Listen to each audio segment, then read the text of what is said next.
A herd of wildebeest, a shoal of fish, a flock of birds. Many animals gather in large groups that are among the most wonderful spectacles in the natural world. And why do these groups form? The common answers include things like seeking safety in numbers, or hunting in packs, or gathering to mate or breed. And all of these explanations, while often true, make a huge assumption about animal behavior, that the animals are in control of their own actions, that they are in charge of their bodies. And that is often not the case. This is Artemia, a brine shrimp. You probably know it better as a sea monkey.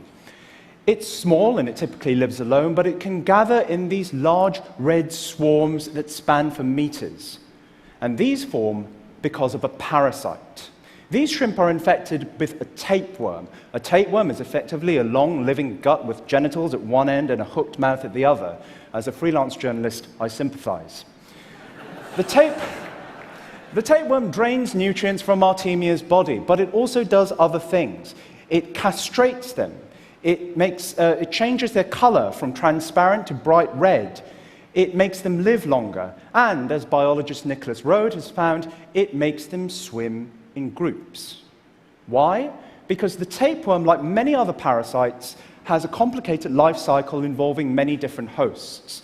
The shrimp are just one step on its journey. Its ultimate destination is this, the greater flamingo. Only in a flamingo can the tapeworm reproduce, so to get there, it manipulates its shrimp hosts into forming these conspicuous colored swarms that are easier for a flamingo to spot and to devour. And that is the secret of the Artemia swarm. They aren't sociable through their own volition, but because they are being controlled. It's not safety in numbers, it's actually the exact opposite. The tapeworm hijacks their brains and their bodies, turning them into vehicles for getting itself into a flamingo. And here is another example of a parasitic manipulation. This is a suicidal cricket. This cricket swallowed the larva of a Gordian worm, or horsehair worm. The worm grew to adult size within it, but it needs to get into water in order to mate. And it does that by releasing proteins that addle the cricket's brain, causing it to behave erratically. When the cricket nears a body of water, such as this swimming pool, it jumps in and drowns, and the worm wriggles out of its suicidal corpse. Crickets are really roomy, who knew? The tapeworm and the Gordian worm are not alone. They are part of an entire cavalcade of mind-controlling parasites, of fungi and viruses, and worms and insects and more, that all specialize in subverting and overriding the wills of their hosts.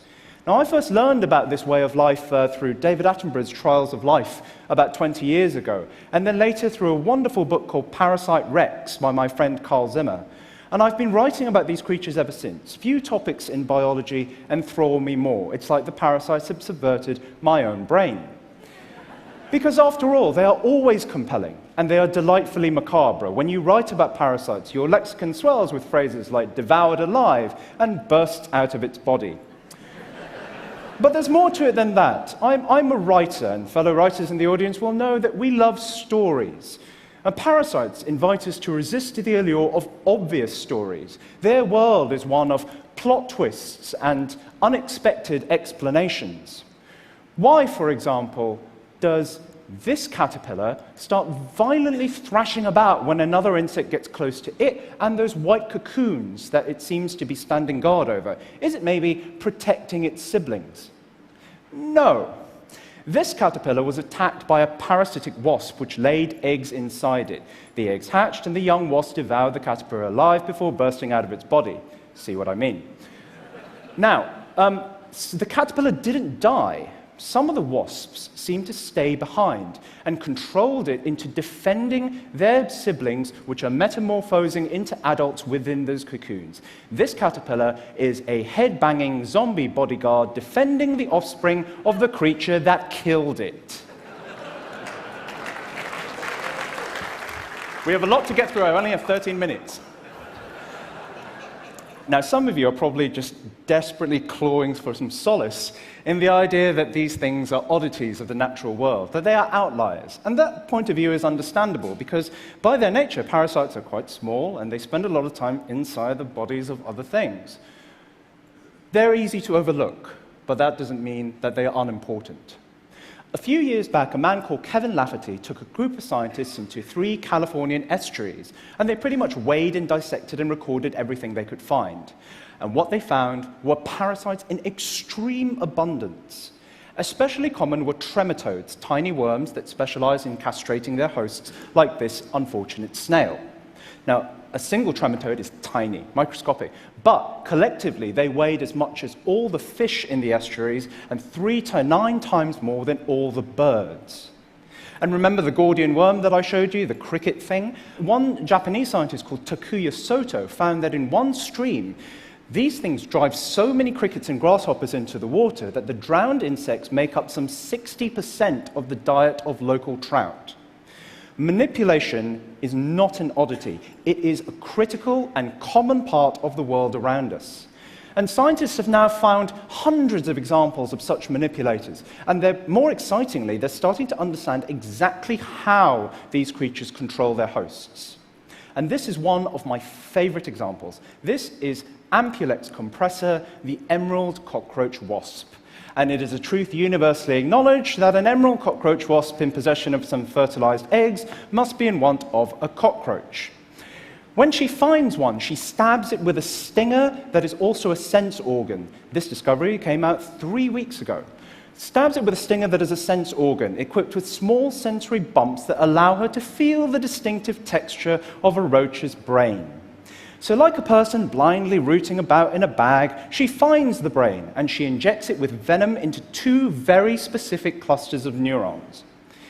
Israeli scientists Frederick Libesat and Ram Gal found that the venom is a very specific chemical weapon. It doesn't kill the roach, nor does it sedate it. The roach could walk away, or fly, or run if it chose to, but it doesn't choose to, because the venom nixes its motivation to walk, and only that. The wasp basically unchecks the escape from danger box in the roach's operating system, allowing her to lead her helpless victim back to her lair by its antennae, like a person walking a dog. And once there, she lays an egg on it, egg hatches, devoured alive, bursts out of body, yada, yada, yada. You know the drill. Now, I would argue that once stung, the cockroach isn't a roach anymore. It's more of an extension of the wasp, just like the cricket was an extension of the Gordian worm. These hosts won't get to survive or reproduce. They have as much control over their own fates as my car. Once the parasites get in, the hosts don't get a say. Now, humans, of course, are no stranger to manipulation. We take drugs to shift the chemistries of our brains and to change our moods. And what are arguments, or advertising, or big ideas, if not an attempt to influence someone else's mind? But our attempts at doing this are crude and blundering compared to the fine-grained specificity of the parasites. Don Draper only wishes he was as elegant and precise as the emerald cockroach wasp.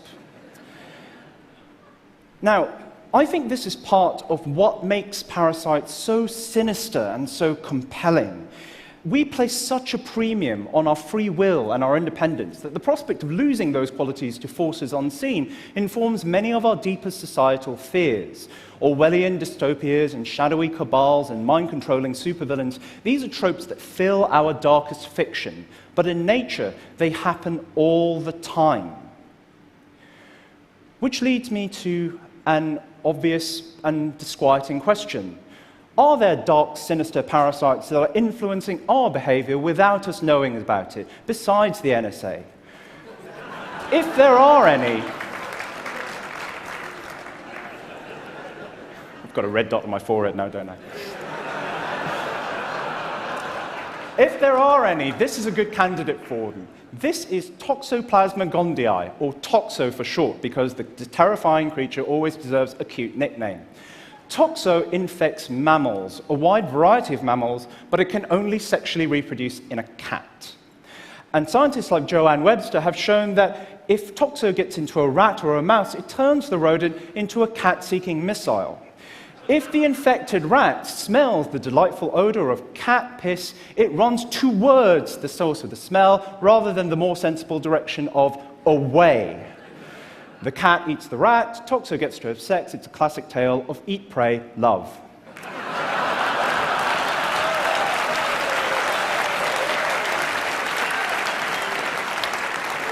You're very charitable, generous people.